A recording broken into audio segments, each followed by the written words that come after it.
Yeah, we designed it. I think it was 7 chapters, right, Matthew?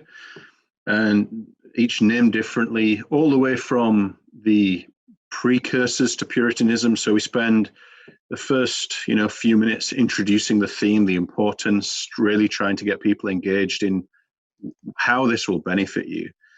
But then we go into the timeline effectively, where that's all animated. We're following the line of history, and we go to some of the forerunners, the pre-reformers, and then through to the Reformation, and give that brief history to see those pillars of the faith established by the Calvins, Luthers, Tyndales, and others, and then show how the next generation, through William Perkins as the architect of Puritanism, build on those key pillars and put the flesh on and say, okay, well, how does this theology, this rekindling of theology, not new theology, but how does it practically work? How do I preach? How do I lead my family?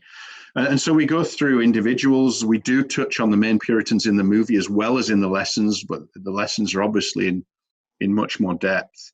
And then we go through the whole story, and the persecutions and the ups and the downs of the time period of the 15th, 16th, 17th century.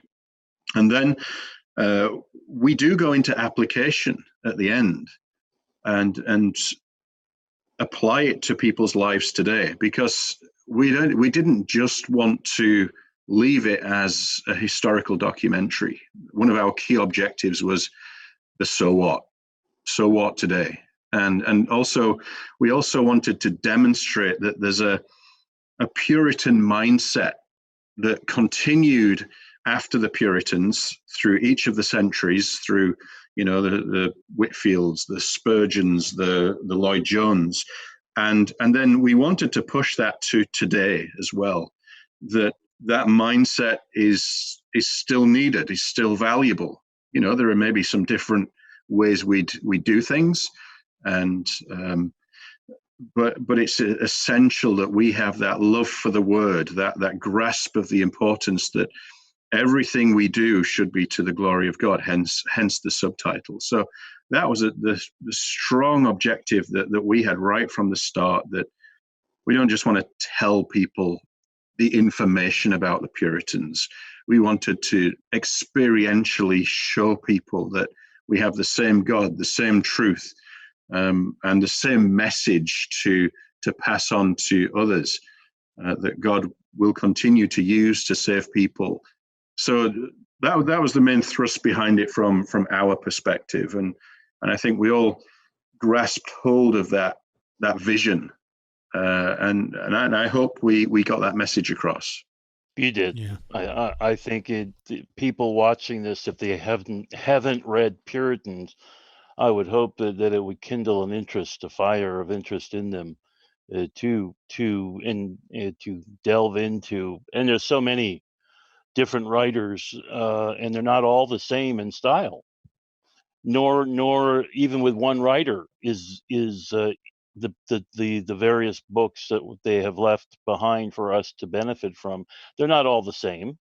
There's different formats, catechisms, sermons, deep theological academic treatises, and so on and so forth. So, and one of the benefits of the movie is, talking about that, and as well as the lives and the times of the Puritans.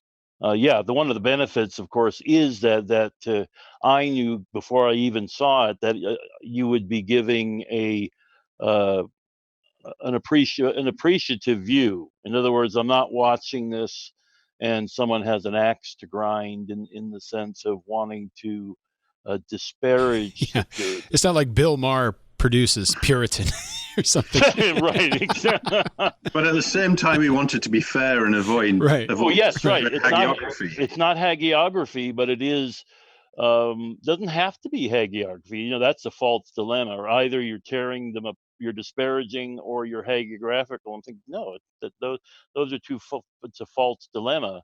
You can be critically appreciative